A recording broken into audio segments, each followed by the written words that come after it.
जी जनाब, एक दूसरी एग्जांपल हम करते हैं।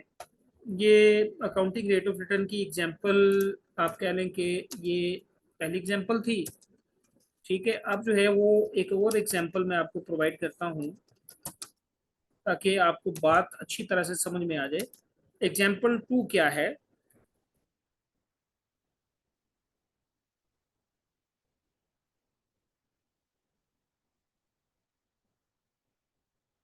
जी, एग्जांपल टू कुछ यूँ है कि सपोज आप एक प्रोजेक्ट में इन्वेस्ट करना चाह रहे हैं और वो प्रोजेक्ट जो है वो आपको एनुअल कैश इनफ्लो देगा। अ, या आप पहले लिख लें कि टोटल इन्वेस्टमेंट जो है उस प्रोजेक्ट की, प्रोजेक्ट रिक्वायर्स टोटल इन्वेस्टमेंट कितनी? सपोज $63,000। ठीक है, टोटल इन्वेस्टमेंट जो है वो $63,000 की रिक्वायर करेगा। और बेसिकली जो है वो it is expected to be sold after 4 years। ठीक है, यानी द स्क्रैप वैल्यू वो होगी इसकी $7,000। ठीक है, यानी जो एक्सपेक्टेड यूजफुल लाइफ के बाद, और एक्सपेक्टेड यूजफुल लाइफ होगी इसकी 4 years। ठीक है, यानी एक प्रोजेक्ट जो है वो 63,000 रिक्वायर करेगा टोटल इन्वेस्टमेंट, और 4 साल के बाद हम उसको उस प्रोजेक्ट को बेच देंगे $7,000 में।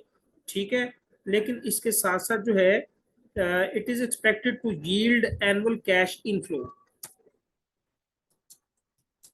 expected to yield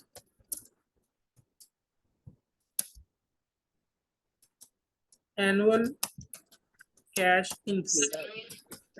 सर ये स्क्रीन नहीं शो हो रही। बाकी कुछ हो रही है? जी, बाकियों की स्क्रीन शो हो रही है? Yes sir. हाँ, जिसको नहीं शो हो रही वो लीव करे मीटिंग को और रीज्वाइन करे। तो जनाबे अली, एनुअल कैश इनफ्लो हमें कितना आएगा? कैश इनफ्लो हमें आएगा एनुअली $28,000 का। $28,000 यानी 28,000 जो है हर साल ये प्रोजेक्ट हमें कैश इनफ्लो देगा। ठीक है, और अभी फिलहाल जो है वो हमारा कैश आउटफ्लो कितना होगा? $63,000। अगर अभी हम जो है वो कैश आउटफ्लो इस प्रोजेक्ट पर करते हैं $63,000 का, और ये 4 साल प्रोजेक्ट हमारे पास रहेगा, और 4 साल जो हर साल जो है वो 28,000, पहले साल $28,000 देगा हमें कैश इनफ्लो, दूसरे साल भी $28,000, तीसरे और चौथे साल भी $28,000 कैश इनफ्लो देगा। ठीक है, और जो डेप्रिसिएशन है इसकी, डेप्रिसिएशन जो है वो बेसिकली जो है स्ट्रेट लाइन मेथड की हम अप्लाई करेंगे। ठीक है, अब आपसे अगर मैं रिक्वायर्ड करूं कि इसका जो है वो अकाउंटिंग रेट ऑफ रिटर्न क्या है,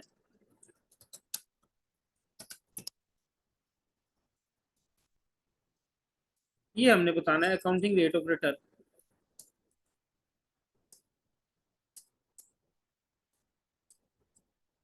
ये हमारे पास दूसरी एग्जांपल है। अच्छा, पहली एग्जांपल और दूसरी एग्जांपल में फर्क आपको नजर आ रहा है कि पहली एग्जांपल में क्या था?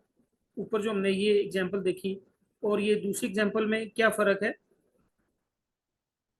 तो बताएगा? अरे प्लीज,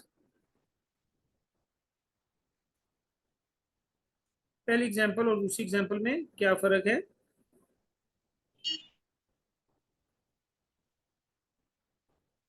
जी, इन दोनों में जो फर्क है ना, वो फर्क ये है कि यहाँ पर आपको जो प्रोवाइड किया गया था, ये expected annual revenue to be generated, ये प्रोवाइड किया गया था। ठीक है, और यहाँ पर जो है वो एक्सपेक्टेड जो यील्ड है, यील्डेज इन कैश फ्लो, ये प्रोवाइड किया गया। दोनों में ये फर्क है। इसमें जो है वो रेवेन्यू जो जनरेट करना है वो प्रोवाइड कर दिया गया था, इसमें रेवेन्यू प्रोवाइड नहीं किया गया, इसमें कैश इनफ्लो प्रोवाइड किया गया हर साल। ठीक है, तो अब हम क्या करेंगे, हमारे पास फार्मूला जो है ये मौजूद है।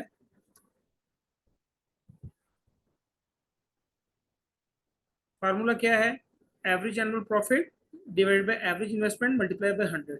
अब हमें जो है वो प्रॉफिट रिक्वायर्ड है, प्रॉफिट इस एग्जांपल में नहीं दिया हुआ, तो प्रॉफिट निकाल लेते हैं हम। तो प्रॉफिट निकालने के लिए क्या होगा, प्रॉफिट किस तरह निकलेगा, जी क्यों बताएगा आप में से, प्रॉफिट किस तरह निकलेगा? अगर मैं जो है वो एनुअल प्रॉफिट निकालना चाहूँ, इसके इक्वल होगा, वो होगा एनुअल कैश इनफ्लो माइनस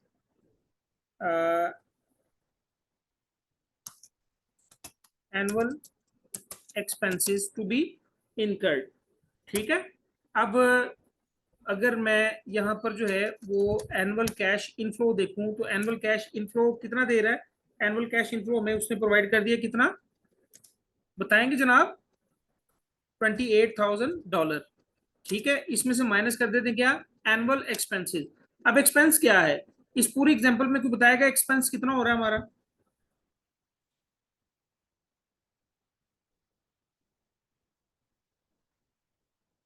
अगर आप गौर करें तो हमारे हमारे पास एक नॉन कैश एक्सपेंस है, वो ये है।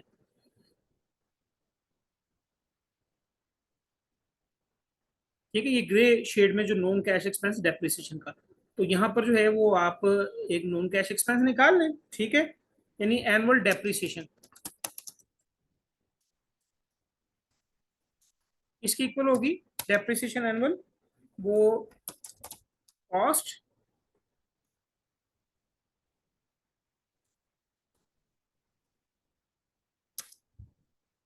माइनस, याद होगा आपको फार्मूला, स्क्रैप वैल्यू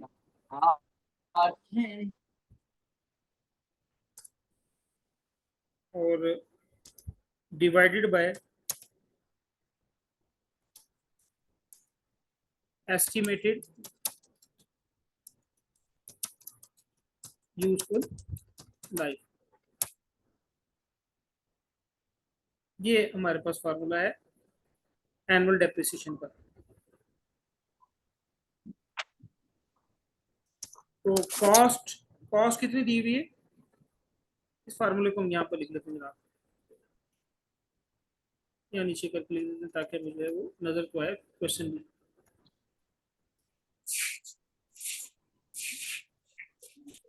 तो जनाब कॉस्ट कितनी प्रोवाइड की हुई है, कॉस्ट प्रोवाइड की हुई है हमारे पास, इनिशियली हम कितनी इन्वेस्टमेंट करेंगे, $63,000 की। ठीक है, और माइनस कर देंगे इसमें स्क्रैप वैल्यू, स्क्रैप वैल्यू कितनी है जनाब, स्क्रैप वैल्यू $7,000 गिवन है, $7,000 divided by estimated useful life कितनी प्रोवाइड की हुई है, एस्टिमेटेड यूजफुल लाइफ जो है वो 4 years, तो 4 से इसको डिवाइड कर देंगे। तो मुझे कोई कैलकुलेट करके बताएगा कि ये कितनी इसकी एनुअल डेप्रिसिएशन आ रही, 14,000। $14,000, $14,000 जो है वो एनुअल डेप्रिसिएशन है। तो एनुअल प्रॉफिट निकालने के लिए हमारे पास जो गिवन है एनुअल कैश इनफ्लो 28,000, इसमें से जो है वो खर्चे जो है वो खर्चा हमने निकाल लिया, वो डेप्रिसिएशन का ही खर्चा है। और डेप्रिसिएशन का खर्चा कितना आ गया, $14,000 का।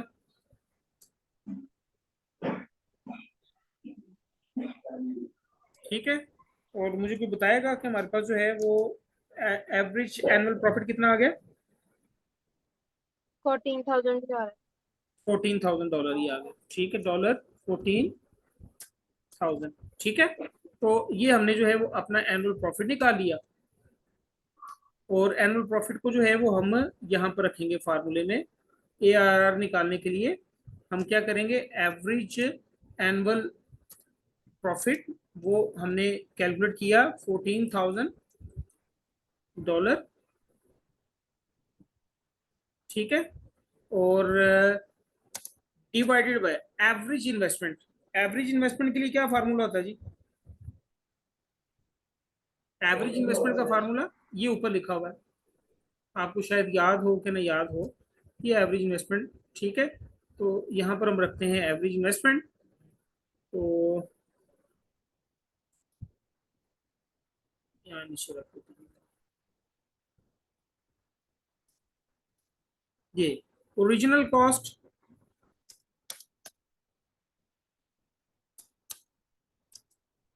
ओरिजिनल कॉस्ट कितनी है हमारे पास, 63,000,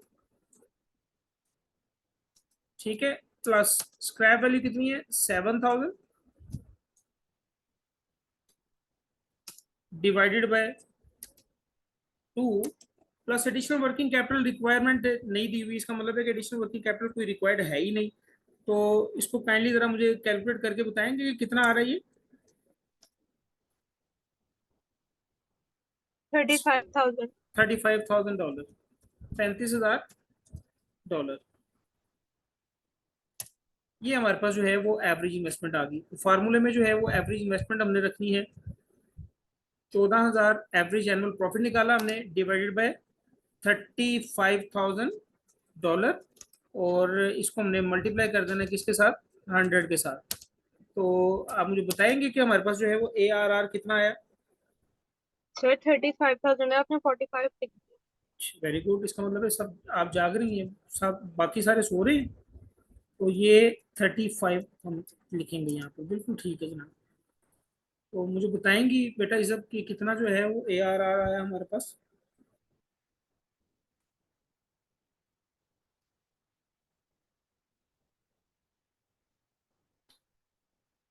सब 40%। 40%।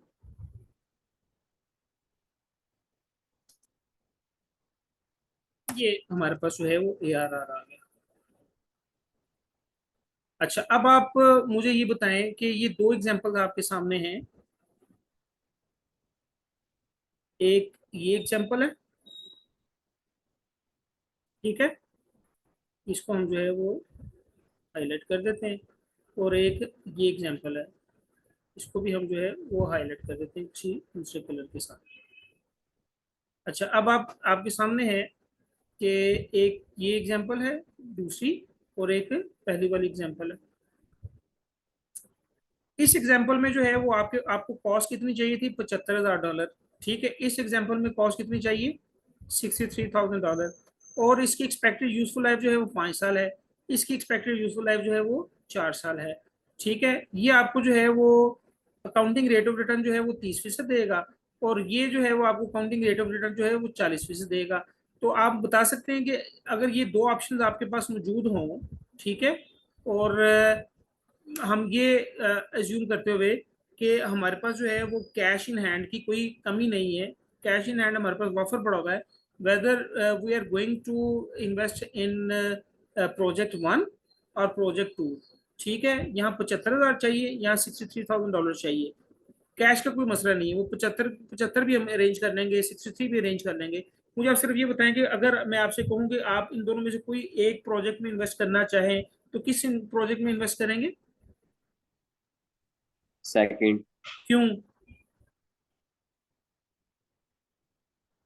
इसका AR ज्यादा 40% है और इसमें वैल्यू भी कम है। हाँ, इसका ARR जो है वो 40% है, और इसमें जो है वो इनिशियल इन्वेस्टमेंट जो है $63,000 की चाहिए। इसका ARR कम है और इसमें इनिशियल इन्वेस्टमेंट जो है वो $75,000 की चाहिए। दूसरा ये कि आपका ये प्रोजेक्ट जो है वो वाइंड अप हो जाएगा 4 साल में, और ये प्रोजेक्ट जो है वो 5 साल आपको चलाना पड़ेगा। So these are the facts कि आपने ये देखने हैं कि किस प्रोजेक्ट में आप इन्वेस्ट करें। क्लियर होगी बात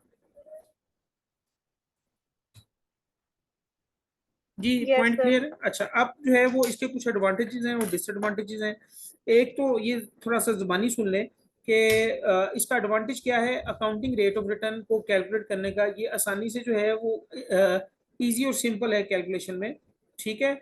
और ये जो है वो फेमिलियर अकाउंटिंग मेजरमेंट है हमारे लिए, यानी प्रॉफिट कैलकुलेट करना, ठीक है, और इन्वेस्टमेंट कैलकुलेट करना, ये फेमिलियर, हम इन चीज़ों से फेमिलियर हैं। ठीक है, और ये बिजनेस की प्रॉफिटेबिलिटी को चेक करती है, कंपेयर करेंगे हम बिजनेस की प्रॉफिटेबिलिटी को। और इसमें जो है वो कैश इनफ्लो या कैश आउटफ्लो जो है वो उसको कंसिडर नहीं किया जाता। देखिए जैसे कि यहाँ पर कैश इनफ्लो दिया हुआ था, लेकिन आपने उसको कंसिडर नहीं किया, आपने जो है वो प्रॉफिट कैलकुलेट किया और उसको कंसिडर किया। अब इसके ड्रॉबैक्स जो है, सबसे बड़ा ड्रॉबैक जो है वो टाइम वैल्यू ऑफ मनी को हम इग्नोर कर रहे हैं। ठीक है, अब ये देखें, ये 4 साल जो है वो प्रोजेक्ट चलेगा, तो चौथे साल के एंड पर आपको जो है वो कैश इनफ्लो 28,000 जो मिलेगा, उसकी वैल्यू तो बड़ी कम होगी जो आज अभी आपको जो है वो 28,000 मिल जाए। तो ये टाइम वैल्यू ऑफ मनी को जो है वो इग्नोर करता है ये मेथड। ठीक है, और कैश रिसीट और कैश पेमेंट्स की टाइमिंग को भी इग्नोर करता है ये। ठीक है, और सर रिपीट कीजिएगा ड्रॉबैक्स। नंबर वन जो है it ignores time value of money. ठीक है, और number two, it is based on profits rather than cash flow. ये प्रॉफिट पर, अकाउंटिंग प्रॉफिट पर बेस करता है, कैश फ्लो पर बेस नहीं करता। ठीक है, number three, it ignores timing of cash receipts and payment. अब कब जो है वो हमें कैश रिसीट हो रही है, ये कब जो है वो कैश पेमेंट हम करेंगे, ये टोटली इग्नोर कर रहा है।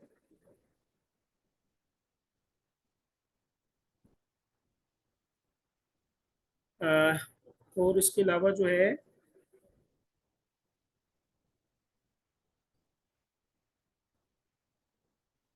ये इसके मेन जो है वो ड्रॉबैक्स हैं। तो अब ये हमारा जो है वो एक मेथड हो गया, ये अकाउंटिंग रेट ऑफ रिटर्न, ये हमने कर लिया। ठीक है, अब जो है वो पे बैक मेथड की तरफ हम जो है वो मूव करते हैं।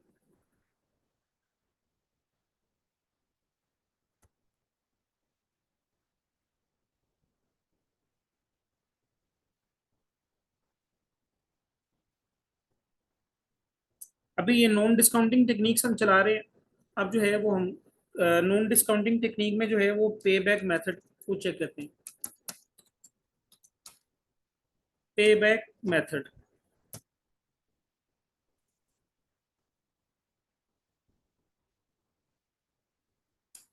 नाम से जाहिर है कि पे बैक पीरियड मेथड, पे बैक पीरियड मेथड इसको बोल देते हैं।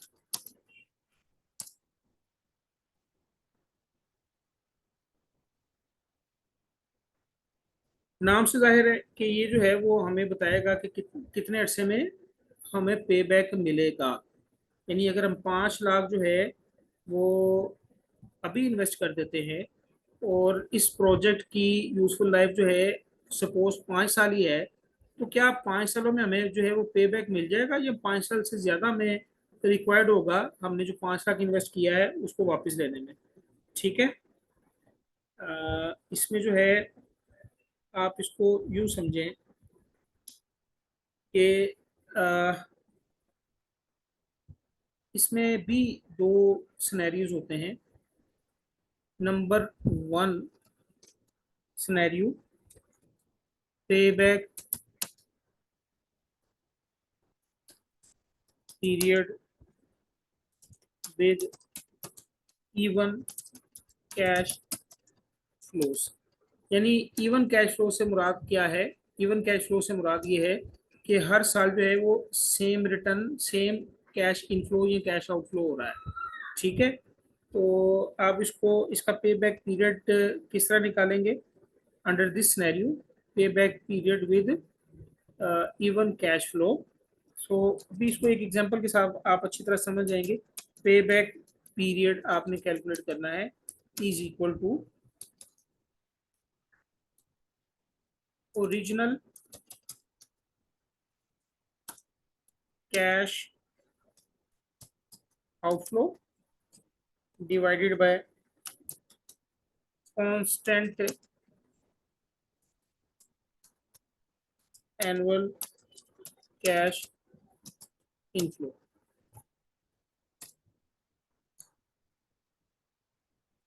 तो आप इस फार्मूले को एक एग्जांपल के साथ समझें। एग्जांपल हम प्रोवाइड करते हैं जनाब।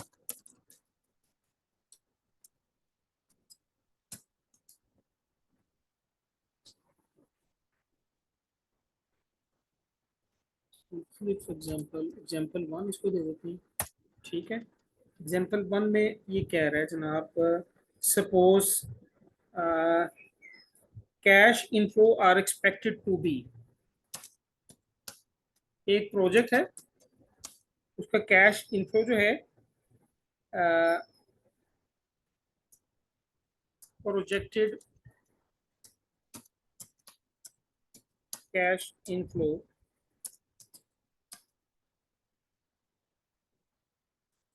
आर एक्सपेक्टेड टू बी, वो आपको प्रोवाइड कर रहा है जनाब $8,000। $8,000 जो है वो आपका जो है वो एक्सपेक्टेड कैश इनफ्लो है फॉर 5 years, ठीक है। फॉर, इसके ऊपर इसके साथ ही लिख देते हैं, फॉर 5 years।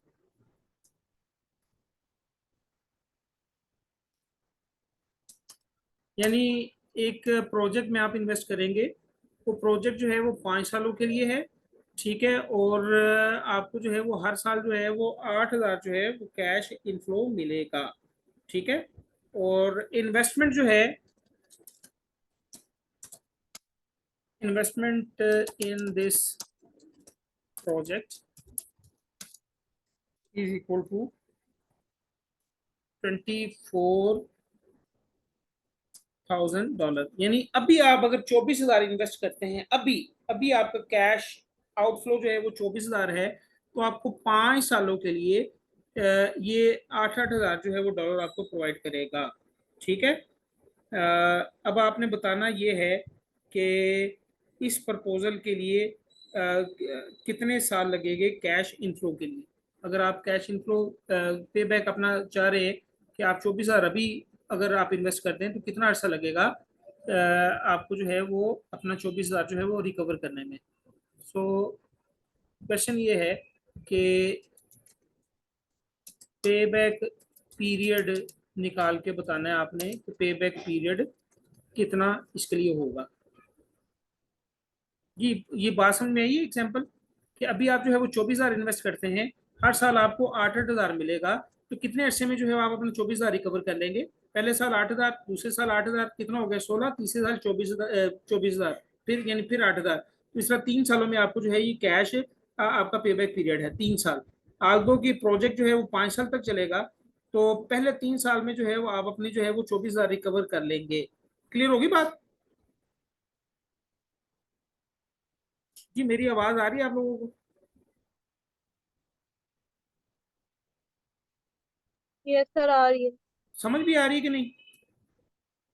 सर आ रही है समझ। अच्छा, अब यहाँ पर हम फार्मूला लिख देते हैं।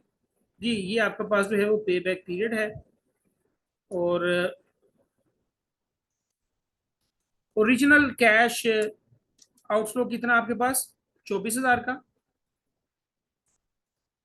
ठीक है, divided by constant annual cash inflow. यानी कैश इनफ्लो जो है वो आपके पास इवन कैश फ्लो है, यानी हर साल जो है वो 8,000 आपको मिलेगा, ठीक है। ये नहीं कि पहले साल 8 मिल गया, दूसरे साल 5 मिल गया, तीसरे साल जो है वो 10 मिल गया, ऐसा नहीं है, बल्कि हर साल जो है वो 8,000 मिलेगा। तो इसको इससे डिवाइड करेंगे तो कितना आ जाएगा 3 years, 3 साल लगेंगे आपको जो है वो अपना कैश जो है वो रिकवर होते हुए।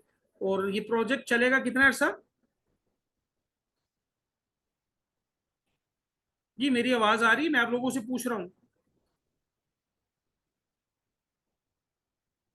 ये प्रोजेक्ट कितना अर्सा चलेगा 5 साल जनाब? चलेगा। 5 साल चलेगा। इसका मतलब पहले 3 साल हम रिकवर कर लेंगे, और दूसरे चौथे और पांचवें साल जो है वो 8,000 में वो एडिशनल कैश इनफ्लो मिल रहा होगा, ठीक है बात। तो यहाँ तक अभी हमने जो है उसको